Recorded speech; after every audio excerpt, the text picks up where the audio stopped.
because the US president, and this is our breaking news, it happened just a short moment ago, he's tweeted a video updating his coronavirus progress from inside the Walter Reed Hospital where he is being treated. Just now, he's greeted supporters outside the hospital. He was in a motorcade. You can clearly see him, but this is what he's had to say. We're getting great reports from the doctors. This is an incredible hospital, Walter Reed. The work they do is just absolutely amazing, and I want to thank them all.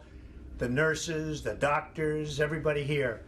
I've also gotten to meet some of the soldiers and the first responders, and what a group. I also think we're going to pay a little surprise to some of the great patriots that we have out on the street, and they've been out there for a long time, and they've got Trump flags, and they love our country. So I'm not telling anybody but you, but I'm about to make a little surprise visit. So perhaps I'll get there before you get to see me.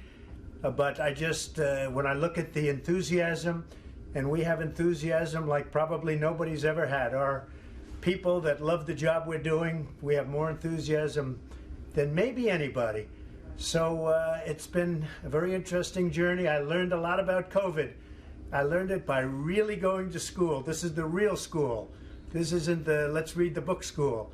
And I get it, and I understand it, and it's a very interesting thing, and I'm going to be letting you know about it. In the meantime, we love the USA, and we love what's happening. Thank you. I get it. I understand it. That's what he says. What does that mean going into the campaign now? Well, let's go to Annalise Nielsen. She's outside the Walter Reed Medical Centre for us this morning. Annalise, there have been some quite extraordinary scenes out the hospital right now. We said that an hour ago, and it's just flipped on its head again. 2020, you can see that so many people here are just so fired up now after the president's driven past. It's just unbelievable. It was so loud all day and then eerily quiet when the motorcade was coming down because they blocked off the street. As I mentioned before, there was really no warning at all that he was planning this visit. That tweet was posted just as he was driving down the street, and it took a moment for people to realise that it was the president in that motorcade, and then it was all hell breaking loose, but people very excited. He really came within just a few metres of everyone, but what else was noticeable was the fact he did have people in the car with him, so we're not sure what that means for the spread of COVID. We don't also know yet if he's actually going back into Walter Reed or if he's returning now to the White House. Now, his medical advice has been that his situation had been improving, that his symptoms were improving as well, but there was that confusion that we've been discussing around the medical advice and what was being reported behind the scenes. So you can see just how excited people are here. And Pete, we're going to hang on this shot because you're going to get a glimpse of the fire truck that's been coming past, which is the loudest thing by far that we've seen today. And that's a big call considering what we've been dealing with. So here you go. All right. Okay, yep, there it is.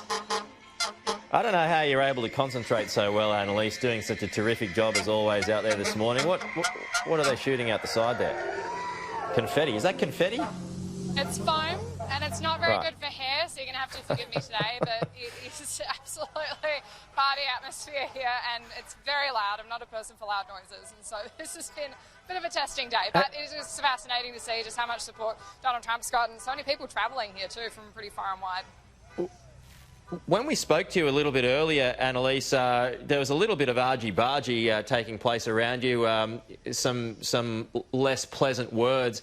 Is that still continuing, or have people kind of calmed down a little bit? It kind of comes and goes in waves. There's a small group that has a lot of opinions on media and how we should be conducting ourselves, a lot of feedback. It depends how receptive you are to that. We weren't too interested. But that particular scrum behind us was mainly a small group of Democrat supporters and then a couple of older gentlemen who were really trying to lecture these young kids on what they should believe. And it did continue for probably an inappropriate amount of time, but then it just kind of kicked off in the background. But I'd say for the most part, it's been quite peaceful. People here are just having a good time. There's a lot of food. They've been catering themselves, and they really have set up camp because they love this kind of thing and they're not getting to do the rallies that they would otherwise. Right, yeah. We're going to go to Simon Jackman in just a second, just for a bit more insight. But just can I ask, finally, Annalise, from the people that you're speaking to, does this change the game at all? The fact that he's had coronavirus and it looks like he's going to get out pretty quickly, which has defied all expectations, does that change any vote? Is there a sympathy vote that seems to be working for Mr Trump at the moment, or have people kind of just locked in their votes anyway and they had done that a while ago?